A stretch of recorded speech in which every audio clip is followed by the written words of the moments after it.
Facebook's new Metaverse is relentlessly horrific. On October 28, 2021, Facebook released a video revealing their new name, Meta. In the video, Mark Zuckerberg describes Facebook's new augmented reality, a reality where you can be whatever you want to be, where you can be seen how you want to be seen, where you can escape the clutches of your atomized, transient, lonely life. Where you're in the experience, not just looking at it. And we call this the Metaverse. The video was cringy and dystopian, people memed it was a joke, and then we all moved on. Little did we know, we were already in the beta version of Metaverse. In 2021, it was calculated that the average American spends 5 to 6 hours a day on their phone, and another 4 hours on their computer. That means if you sleep 8 hours a day, you spend almost double the amount of your waking hours in the virtual world than you do in the real world. But what about the other 6 hours of your waking day? The hours we somehow manage to spend in the real world, well, that's time that could be spent in the virtual world. That is wasted time that doesn't make Facebook money. It's a completely untapped market, which is why Facebook decided they would take things to the next level, putting all their money, all their employees, and even changing their name to take our addictions to new heights. This really shouldn't be shrugged off. Facebook's algorithms have already worked exceptionally well. Facebook is one of the main forces behind our virtual addiction in the first place. It's for this reason that the Metaverse is beyond sinister, because the Metaverse sets a precedent the likes of which we've never seen before. Instead of us being addicted to a drip of anodyne lethargic dross, we will be attaching our own consciousness, our own lives, our own businesses, our own culture, our society into the virtual world. People are getting married inside the Metaverse, and I just bought a virtual shoe company that makes virtual NFTs and sneakers for the Metaverse. We are currently witnessing the commodification and mechanization of human existence. But to understand this whole picture, we need to understand the person behind it all,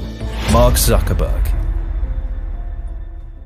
The son of a dentist and psychiatrist, Mark Zuckerberg was born and raised in an affluent suburb of New York, where he would go on to attend Harvard University. For Mark's entire life, he has never lived outside of the elitist culture he was birthed into. Just like almost all of his co-workers, associates, the reporters covering him, or even the congressman pretending to regulate him. Starting from the beginning, Zuckerberg's business ventures have always been rife with controversy and unethical business practices. Zuckerberg started his first web venture in 2003 while attending Harvard. The site was called FaceMash. It compiled photos of Harvard students and allowed users to evaluate their attractiveness. But after Harvard caught on to this, Zuckerberg would begin a new site. Inspired by Harvard students' directory Facebook's, Zuckerberg would go on to create his new online version for students. Instantly, the site gained enormous popularity. Facebook's was live on a handful of college campuses. It was not the market-leading social network or even the first college social network. Other companies had launched sooner and with more features. Facebook only had 150,000 users, and yet that summer they raised their first $500,000 in venture capital. And then less than a year later, they raised an additional $12.7 million. So how was Facebook able to raise so much money when its actual usage was so small? Well, by all accounts, what impressed investors the most was one thing in particular: the raw amount of time Facebook's active users spent on the site. More than half of all users came back to the site every single day. Because from the beginning, the site was built to be extremely addictive, so that once the consumer was addicted, Facebook could steal all their information and data and sell it off to advertisers for a hefty profit. From the beginning, Zuckerberg had always shown contempt for his users. For example, just days into Facebook's launch, Zuckerberg texted a friend bragging about how he had all Facebook users' personal information and offered info about anyone at Harvard. They trust me, Zuckerberg bragged. Dumb f***s. Whilst at the same time, Zuckerberg assured users over the years that they shouldn't be concerned about their privacy. As Facebook continued to grow, several of Zuckerberg's early collaborators accused him of stealing credit and shares in the company. Lawsuits followed and Zuckerberg paid, but none of this would get in the way of Facebook's growth. The company was now close to 2 billion users worldwide, granting Zuckerberg a net worth of over $70 billion. And as is always the case, Zuckerberg, like every other Silicon Valley titan, never gets high on his own supply. Instead, Zuckerberg values his own privacy. He lives in a secluded 750-acre mega mansion in Hawaii, which is secured by a 6 feet surrounding wall. And in his Palo Alto house, Zuckerberg bought 4 adjacent houses at the price of $30 million just to serve as an extra privacy buffer. And when Zuckerberg does go online, his webcam is covered with masking tape, because Zuckerberg doesn't trust technocrats like himself. But most of the the public, or in Zuckerberg's words, the dumb f***s, allow Facebook to gather an ever-growing amount of intimate information about each of its users. Facebook knows the sites you visit, the events you attend, the vehicles you use, because Facebook is attached to so many other sites. It even knows your browsing history even when you're not using Facebook. Facebook is like a leech that's life force depends on sucking all your information and privacy away from you. By synthesizing this information, Facebook's algorithm can make astonishingly accurate assumptions about your life. It can know your assets even if you've never mentioned a word about money, wealth, or your investments. Facebook's facial recognition software is now so advanced that it can detect users and uploaded photos even if the user hasn't been tagged. Because this is the core of Facebook's exponential growth. This is where the real money and wealth behind Facebook lies. Facebook serves as the ultimate hub for advertisements. Its algorithms work to create the most finely tuned ad pictures in history. Facebook's success is predicated on how long it can addict the user, which they can then sell off this engagement to advertisers. And the company has been insanely successful at doing that, with roughly 200 million Americans and Canadians using the app every day. Sean Parker, the first president of Facebook, bluntly admitted that Facebook overrides the free will of its users. When engineers designed Facebook, Parker explained that their point of focus was, quote, "How do we consume as much of your time and conscience as possible?" In his XEO article, Parker admitted that Facebook wasn't just addictive as a virtual drug, but was having similarly wide-reaching effects. Quote, "Facebook literally changes your relationship with society and with each other. God only knows what it's doing to our children's brains." This was a stunning admission, but it received surprisingly little attention at the time, because deep down we all want to ignore this reality. It's just easier to be comfortably numb. The closest analogy I could think of to the addictive power of social media is probably heroin. Heroin gives an illusion of knowing and of control. The heroin addict is analogous to the social media consumer, where what is seen feels real. The virtual world allows the user to blot out the real world and enter into a pleasurable passive numbness. You become absorbed by the dopamine, hooking you to look at the next thing and the next thing. And just like any other addiction, people always overestimate their control over their virtual usage. And most importantly, the damage social media addiction has on the lives of its users and society is what, in my view, defines it as a serious addiction. And just a few months ago, Frances Haugen revealed Facebook is ripping apart the social fabric of how society works, and science agrees. A 2017 study in the American Journal of Epidemiology found that the use of Facebook correlated with declining psychological and even physical health. The more time spent on Facebook, the worse the user's mental health. And Facebook's other app, Instagram, is even worse. A 2017 study by the British Royal Society for Public Health discovered that Instagram was the most damaging social media site, causing loneliness, anxiety, and depression. This isn't a secret to Zuckerberg, or even the public at this point. It's an established fact. But if you thought Facebook's global omnipresence wasn't creepy enough, things are about to get a whole lot more dystopian. In 2013, Zuckerberg foresaw that Facebook was going to plateau.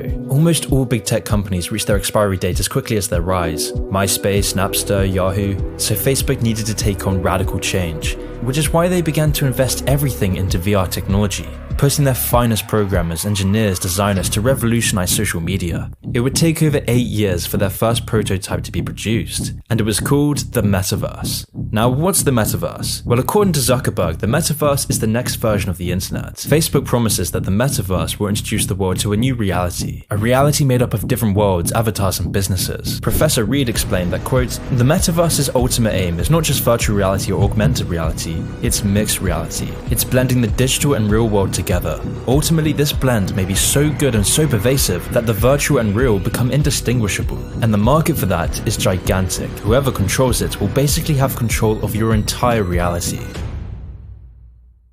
Our minds have already been jacked into the system. That your phone is already an extension of you. You're already a cyborg. Most people don't realize they are already a cyborg. That phone is an extension of yourself. But once we live inside the virtual world, where an entire society, economy, and culture exists in this world, that's when we should be deeply concerned. This is potentially the biggest threat to humanity as we know it. But to understand why, let's first look at the experience machine. philosopher Robert Nozick coined the idea of the experience machine in the 1960s, and his version of the experience machine has uncanny parallels to the metaverse. The experience machine is a thought experiment, where you can put an electrode in your head and you can simulate neurotransmitters so that you can live life in infinite bliss. Most rational humans would completely reject this. They wouldn't want this, they'd want a meaningful life. But what if you could put an electrode in your head that gives you endless meaning? Well, I'm starting to worry that that's the situation we find ourselves in now, where the metaverse will provide you meaning through shops, businesses, meeting friends, celebrity worship, instant news, instant pleasure, and shallow meaning in the metaverse. You'll be able to feel as much pleasure as you want and do whatever you want. You can feel like what you're doing is meaningful because that's the illusion needed to keep you stuck in the metaverse algorithm. This is all very real, and as we go into the year 2022, we're already a culture that's being ripped apart by the bliss machine in our pockets, because we're a culture that has lost faith in itself and offers nothing but empty, meaningless nihilism, a neoliberal dystopia that indoctrinates young people to shun authenticity, community, and family in pursuit of vapid consumerism and escapism, where we're so numbed on social media that for us to feel anything, we have to find the most absurd forms of escapism, where everything is so fake and empty inside that we have to live vicariously through other people's stories just to feel anything, where we no longer have a sense of belonging, with our only destiny to be atomized and alone, embroiled in debt, no savings and no money, living in decaying dystopian megacities that are littered with piles of oozing feces. Unable to afford a standard of living that provides us with basic dignity or privacy. A generation of atomized, desperate, lonely losers whose only way of addressing their pain of isolation is to be absorbed by the virtual world. A virtual world that strips us of privacy, freedom, and authenticity. So long as our culture continues to offer nothing whatsoever of substance, authenticity, or meaning, nightmarish trends like the metaverse will only continue to proliferate. And the sad fact is the majority of us will jump in without a second thought, because deep down we have nothing else to live for. And when the majority of people go into the metaverse, that leaves only a small segment of the population who remains outside of the metaverse, who are further ostracized from their friends and family. And of course, Zuckerberg knows this, and he wants this. He's the architect of this, because this allows him to become the prophet, the god of an entirely new reality, the creator looking over his population of dumb an increasingly narrow group of technocrat billionaires who have full control over the lives of the global population. A metaverse of socialism for the rich.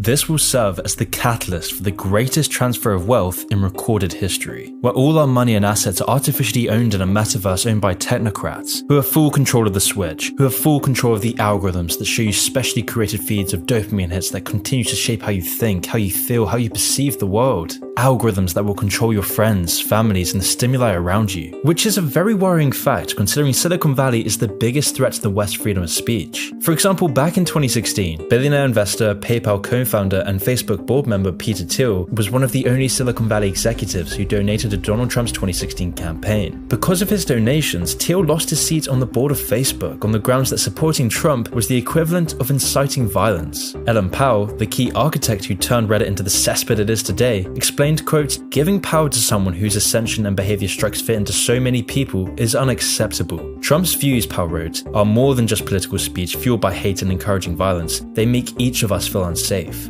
So if Silicon Valley's billionaire class will publicly shame and cancel their own, what does this mean for the free speech of their consumers? I mean, we've already seen the purging of journalists, commentators, streamers, and even the President of the United States for saying the wrong thing. Just a few years and decades ago, we would never have accepted this excuse that silencing, firing, and cancelling people for their opinions was fine as long as it wasn't the government doing so. But that era has been all too forgotten. So what does this mean for the metaverse, which will have a monopoly on the bulk of information the globe consumes? And most importantly, this poses the question, what kind of society do we want to live in? The metaverse will grant the control of a new reality to a man who's already tearing up the fabric of society, sowing the seeds of distrust and hate across the world. And now he's the man who will dictate what you see and feel. But it is going to bother you because you're human, and I was human. I am human, still. Our society has been descending into madness at such an accelerating rate that the metaverse is promoted as our only redemption. Promoted by Silicon Valley technocrats, the World Economic Forum, and our current plutocracy. Because not only does the metaverse give them more money, more wealth, more investments, but it also gives them unrivaled power. We're already seeing countries like China using dystopian social monitoring technology to control their population, where China is combining their health program and their social credit system to create a civilization code. A civilization code that gives people a civilization score that ranks them. A rank that the CCP uses to judge who gets to enjoy the benefits the state provides and who gets restricted and punished. 是已经被限制这个自由的出行了，就是订票啊，我们高铁和飞机都不行。我跟你演示一下，我们用这个 APP 来订票。现在是我们从重庆到西安，我们来订一张票，订一张过几天的票。And what does it say? 然后就显示那个出票失败，说我已经被法院依法限制高消费，限制乘坐 G 字头列车。All of this data is then stored on a government database that tracks your internet activity, internet history, which sites you spend your time on, what you say, what you do, and your overall general behavior. With some of these very same restrictions now being imposed on massive chunks of the Western population. A digital ID card that is monitored by government databases around the world. Where your basic liberties are stripped away from you if you aren't able to comply. Where you are dehumanized for not wanting your God-given freedoms to be used as a bargaining tool. And I think, like others have said, gyms, hairdressers, but why not supermarkets? Why not public transport? I know it's difficult to police some of these things, but really, if you want to participate in society, you need to be vaccinated. Where all of those who oppose this are targeted by big tech giants and the parasitic mob. All of these combining factors makes the metaverse the gateway drug to a globalized social credit system, where your speech, actions, and preferences are monitored at all times of the day, where your virtual memories are chopped up and distributed to advertisers for a profit. If this doesn't terrify you, I don't know what will. The companies who will do this have done nothing to engender trust in their users, and yet they will be the architects of our new reality. And the even sadder fact is that most of the public will continue to eat all of this up, desperately rushing to fill the void of emptiness and loneliness, voraciously consuming synthetic emotions through any escapism possible, complicitly creating a nightmarish future that will destroy all the pillars of Western free society, where we will eagerly strip all of our privacy and dignity for a pair of Nike's NFT virtual shoes, gleefully becoming married inside a universe run by a man who sees his customers as dumb f***s, while at the same time, China is now putting their efforts to unplugging their population from the virtual world. China is limiting video game usage. China is limiting their population's internet usage. Instead, China is promoting marriage within its population through social economical wedding zones. China is doing everything it can to promote family culture within its populace, and rewarding happy families for doing so.